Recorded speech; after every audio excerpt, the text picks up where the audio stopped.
Okay, Dr. Smith.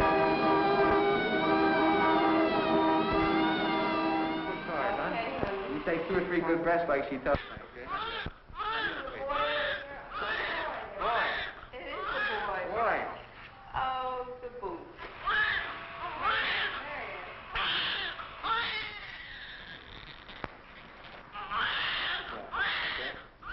This is the beginning of man's universal dialogue with life. A blind cry that seeks a clear answer.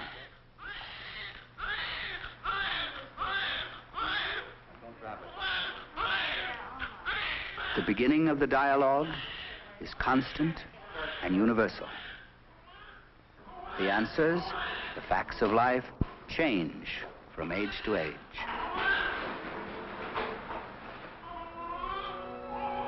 Another place, another time.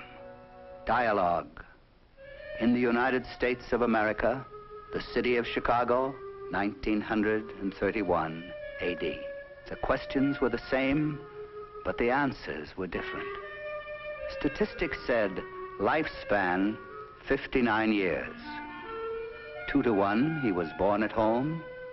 Cost to parents, $50. Cost of medical equipment, $87.50, including the black bag. In his lifetime, a total of $1,700 for health care, mostly out of his own pocket.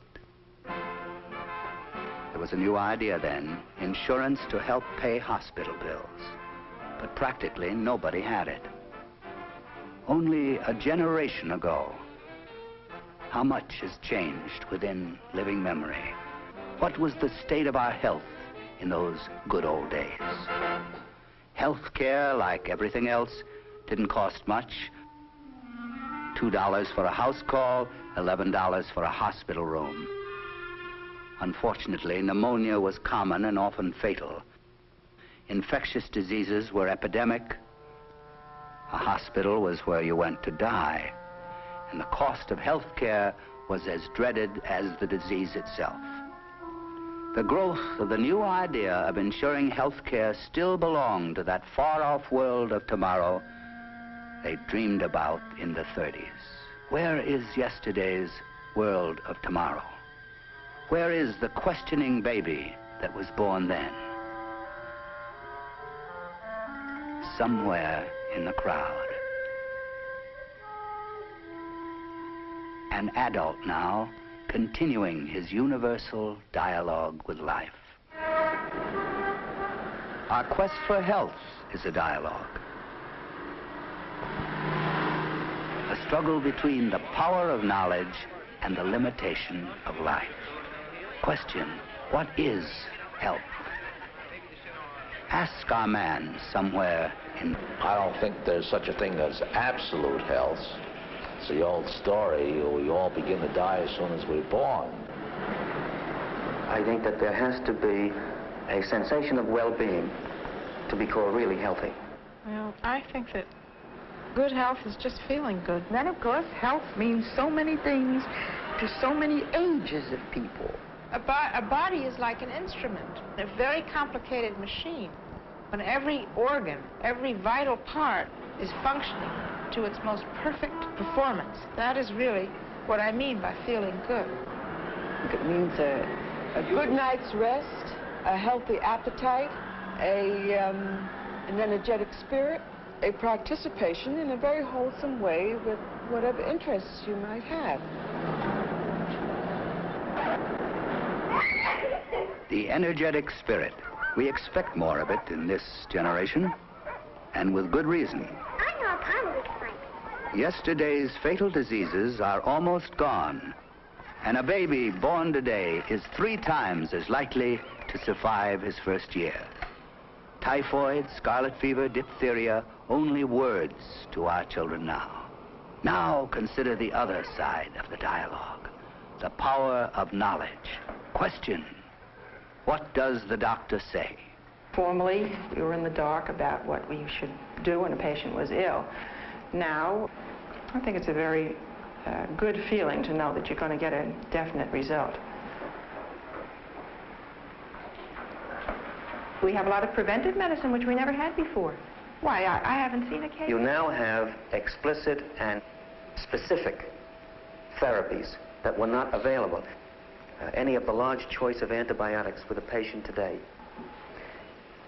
We have so many to dispense today, and they are so effective.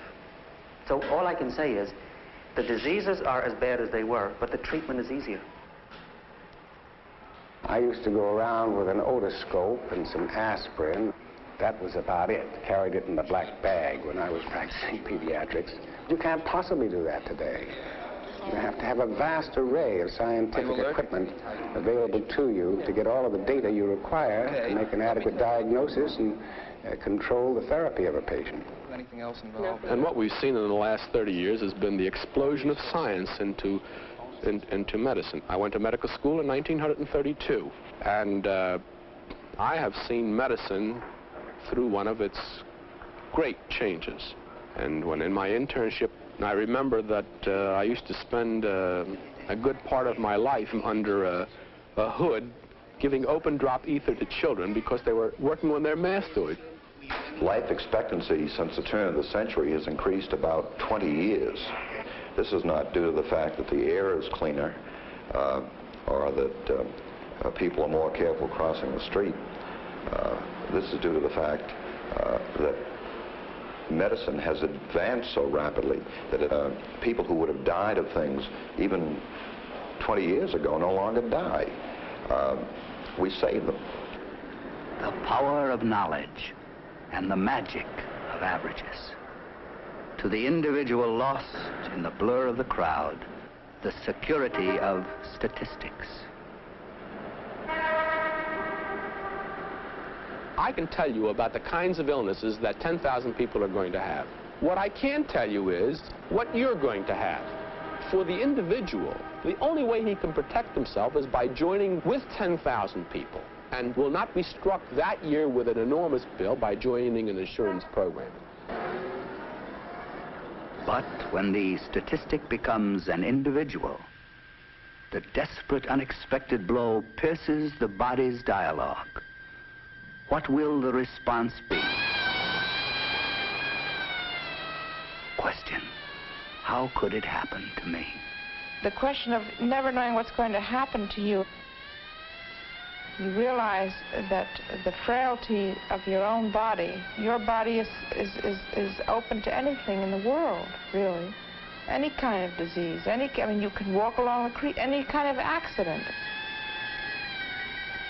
I'm normal enough to know that anybody is susceptible, and that is like a washes over me. And then I have to sort of have a little soliloquy with myself and say, well, it's all in the lap of the gods. You just have to be careful. I don't live in fear of it. I don't live in expectation of it. But I do live with the knowledge that no person and no family is ever inviolate.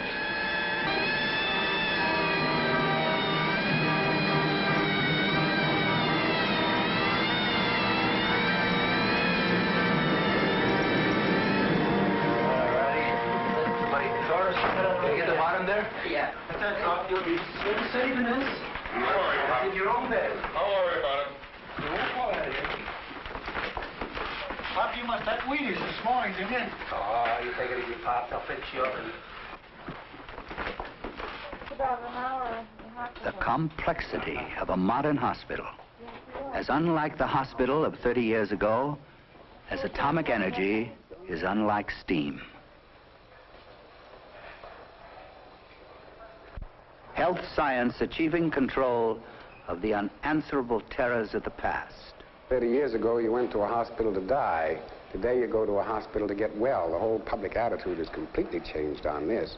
I'd hesitate to go so far as to say very many people are looking for opportunities to go to hospital, but certainly they don't enter with the fear and uncertainty to the extent that they did previously. When we were sick, we died. We died at home, and that was the end of it. So when you were ordered into a hospital, why, it was a shock for the whole family. But now I don't think it means anything.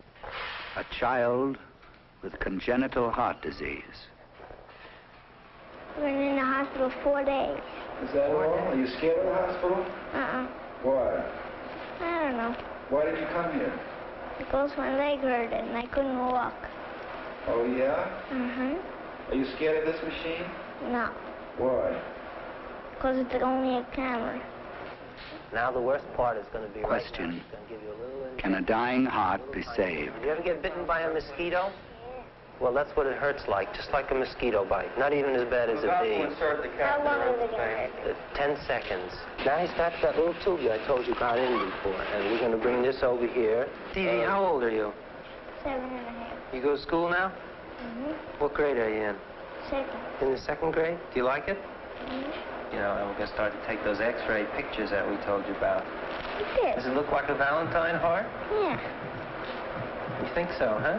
Mm-hmm. Art and wisdom turn to science and skill.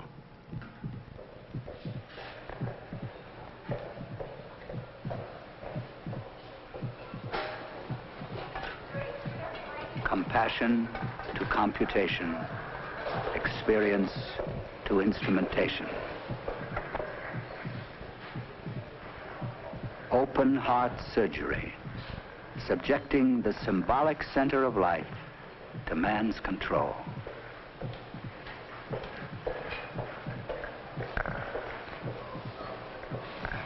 The surgeon now preparing for the ultimate dialogue. Certainly several decades ago, that if you even touched the heart, the patient would die. This was just sort of no man's land. But now, heavens, we put incisions 6 inches long into the heart muscle and really don't think too much about it.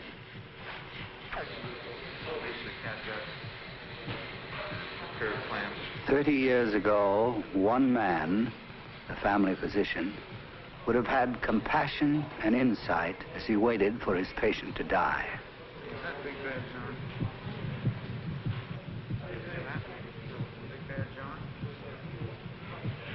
Today, instruments and hands and training and research, lacking perhaps in bedside manner, can act and save. Now, while the surgery is going on, there's a team of physicians who are actually priming the heart-lung machine. We time things so that by the time we're ready to put the patient on the bypass, the heart-lung machine is ready, and we simply connect the tubes, and then we're on the bypass.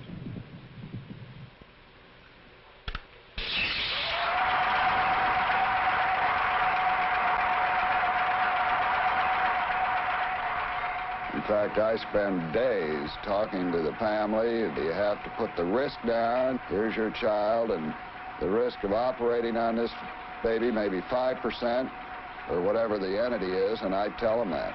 I personally feel very strongly about that.